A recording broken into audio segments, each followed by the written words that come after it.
everybody, this is Preeti on the Rubbernecker YouTube channel today, and I'm making a card showcasing this beautiful African American lady's stamp, and I'm creating a very bold and bright background or scene for this image. So I'm starting off by stamping this image using Memento Tuxedo black ink, and this ink is a copic friendly ink, and that's the reason I'm using. Also, I want to mention in this video I'm not really showing how I colored the skin or the hair for this particular image. I do have another video on the Rubbernecker channel itself showcasing how to color the skin and the hair of this image of this beautiful lady. Here I'm just swatching off the colors using some shades of browns and a couple of reds for her cheek.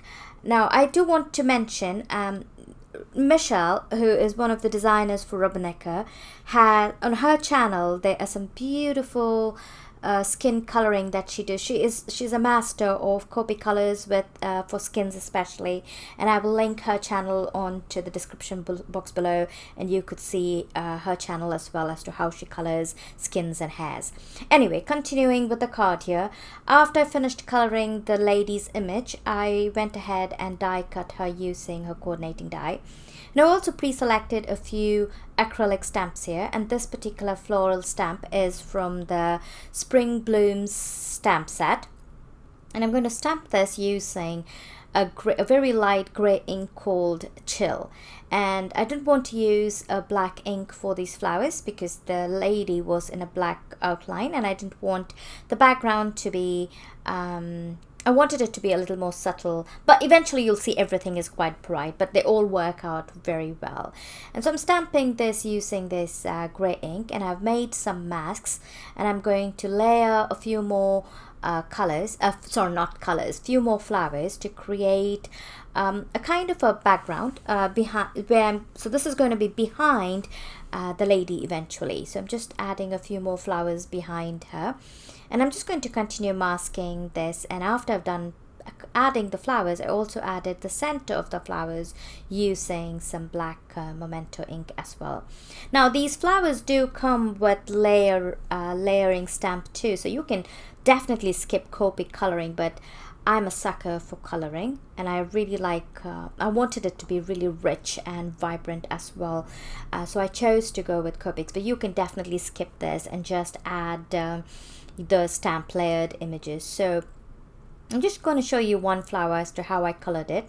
So you saw me adding BV02, and that's my shadow color, so I just added that wherever I think would be a shadow on this flower, and right over it I'm going to add YR18, and the BV02 is going to deepen the YR18 as I lay over it, and that'll add a beautiful deeper shadow. And as I was putting this YR18, a big blob of ink just came out on me. This is a pretty new pen, so it's quite full and juicy.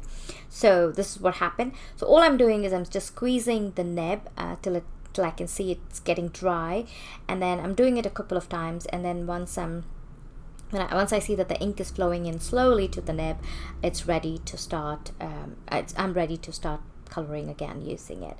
So I'm just using this YR18, as I said, in all the shadow areas, and I'm going to blend the YR18 with Y38, and I really like this color combinations, especially when I'm making sunflowers or anything that is bright and yellow with an orange base tone to it. And so this is my combination. So it's YR18, Y38, Y35, and then Y11, and eventually you'll see how I'm building these flowers. So my idea is to create some pleats over the flowers, and not to make the flower each petal to look smooth.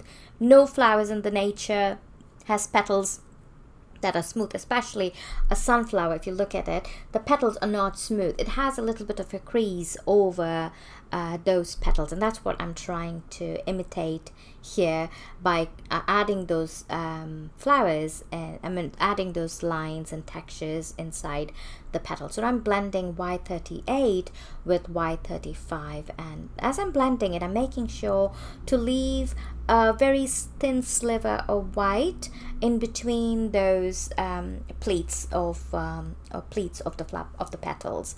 And then I'm going to finish this off with Y11. Now when I start laying the Y11, I'm just going to flick the Y11 quite quickly over the surface of the petal, because I do want to make sure that there is a sliver of white showing here and there, and that adds to the highlight and the texture of the flower. And you can see already how vibrant that flower looks.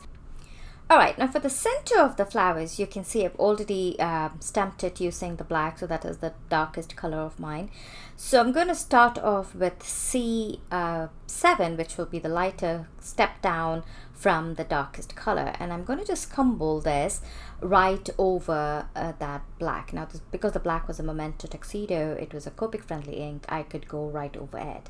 And then I also went with BV25 over the C9, and that pretty much finished the flowers. I'm so sorry, my footage for the leaves just cut off, so I couldn't really show you the leaf, but the leaf was very simple as well.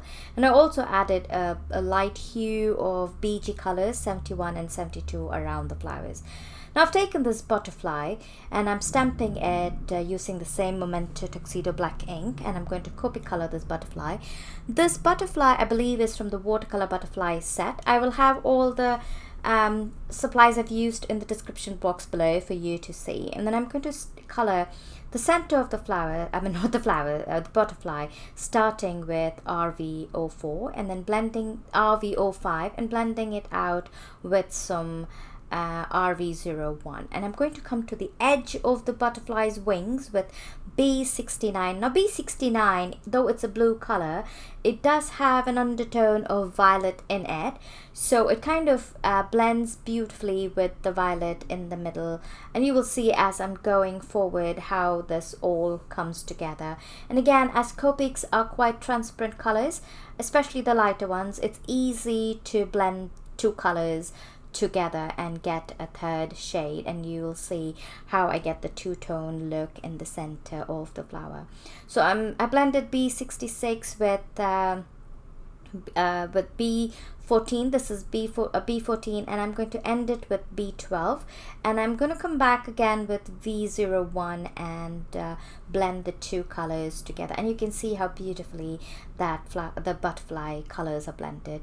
And I'm taking the coordinating die for this butterfly, and I'm going to die cut this butterfly, and I've already gone ahead and colored two other butterflies similarly and die cut them as well. Now I'm putting them together, and you can see even though the background is so bright, the image still stands out. And this sentiment I have stamped and embossed it over a black cardstock with white embossing powder, and I've also die cut the sentiment using the nested banner die. And I'm going to adhere this lady's image over this floral pattern that I've created, floral background I've created using some pop dots, foam tape, actually not pop dots, foam tape. And I'm also adhering the butterfly, some with foam tape and some directly using liquid glue. And the blue of the butterfly really complements the yellow of the flowers, and it complements the skin tone of this amazingly beautiful lady.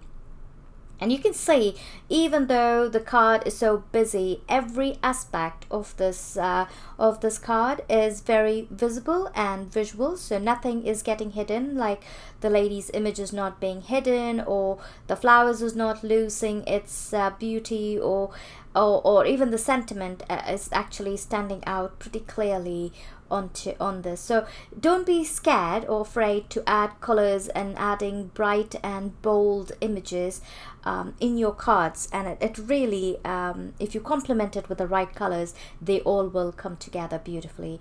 So now I've taken a top folding white note card, and I'm adhering this colored panel onto that top folding note card with liquid glue. Now I'm going to add a little bit of glitter and shimmer onto this card. Again, though this card is busy, I am not shying away from adding this a little bit of what you call shimmer and shine as well. I'm choosing a very iridescent shade of crystal stones, so they don't take away from the colors of the card itself.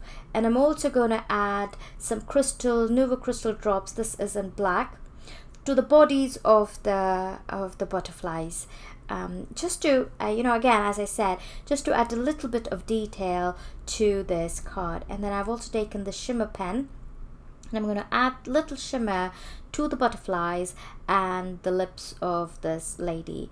And I hope you enjoyed this video. Make sure you subscribe to the Rubbernecker channel and give us a thumbs up if you like the video. And I really hope you leave us some comments and let us know what you think about it, and if you like the idea of creating bright cards. You have a great day, and I'll see you next time. Bye bye.